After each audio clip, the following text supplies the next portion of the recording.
సాధారణంగా వెనకటి రోజుల్లో జాతరలు ఏదైనా ఉంటే గనక మరి పల్లెటూరు నుంచి ఎడ్ల బండ్లలో పోయేటటువంటి వాళ్ళం, అదేవిధంగా కుటుంబ సభ్యులతో ఆ పచ్చని ప్రకృతిని ఆస్వాదించుకుంటా జాతరలకు వెళ్ళేటటువంటి పరిస్థితి ఉండేది.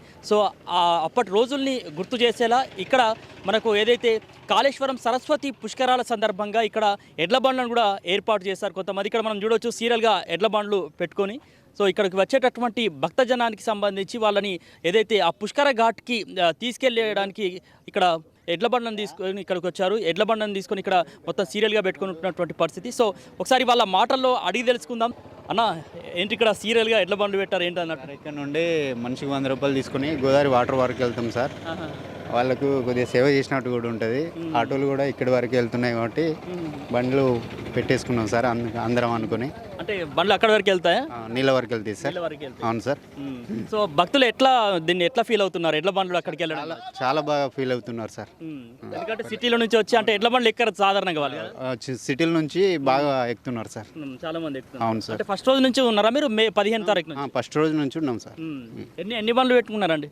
60 బండ్ల దాకా ఉంటాయి సార్. 60 బండ్ల దాకా. 60 బండ్ల దాకా. సో ఎట్లా ఉంది ప్రజల నుంచి రెస్పాన్స్ కావచ్చు?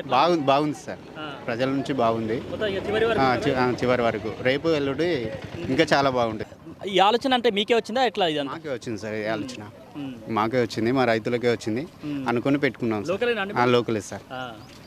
ఓకే ఓకే తాత, నువ్వు చెప్పు, బండి నీదేనా తాత? ఇది మాది పూసుకువెళ్ళే. ఇక్కడనే. ఎట్లా ఉంది? ఇట్లా జనాలు ఎక్కుతున్నారా బండి?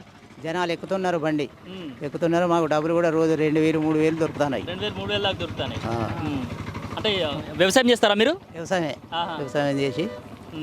ఎంతమంది వచ్చారు పుసుకుపల్లి నుంచి? పుసుకువెల్లి నుంచి వచ్చినాయి 10 బండ్ల దాకా వచ్చినాయి. 10 బండ్ల దాకా వచ్చినాయి.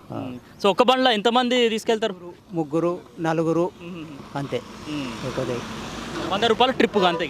100 రూపాయలు మనిషికి 100. మనిషికి 100. మనిషికి 100. 3 మనుషులు ఎక్కించుకోపోకట, అంతకెక్కువ లేదు.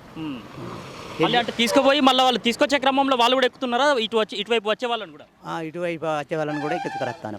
సో ఇది మొత్తానికి ఇట్లా ఒక పల్లెటూరి వాతావరణాన్ని ఆస్వాదించేలా ఇక్కడ ఎడ్ల బండ్లు కూడా సరస్వతి ఘాట్కు భక్తులను తీసుకెళ్ళడానికి ఇక్కడ మరి అనువుగా అంటే ఒక 100 రూపాయలు తీసుకుంటున్నారు వాళ్ళని అక్కడికి చేర్చడానికి. సో తమకు సంబంధించి ఇక్కడ దాదాపు అంటే మే 15వ తారీఖు నుంచి ఇక్కడ ఎడ్ల బండ్లను పెట్టుకొని ఇక్కడ భక్తులకు ఒకవైపు సేవ చేసినట్టు ఉంటుంది. అదేవిధంగా తమకు కూడా ఒక ఉపాధి దొరుకుతున్నటువంటి ఉద్దేశంతో ఇక్కడ ఎడ్ల బండ్లను పెట్టుకొని ఉన్నామని చెప్తా ఉన్నారు. అదేవిధంగా రోజుకు 2000 నుంచి 3000 వరకు కూడా లభిస్తున్నాయని చెప్తా ఉన్నారు. వీడియో జర్నలిస్ట్ సత్యనారాయణతో సమీర్, ఆర్బీ న్యూస్.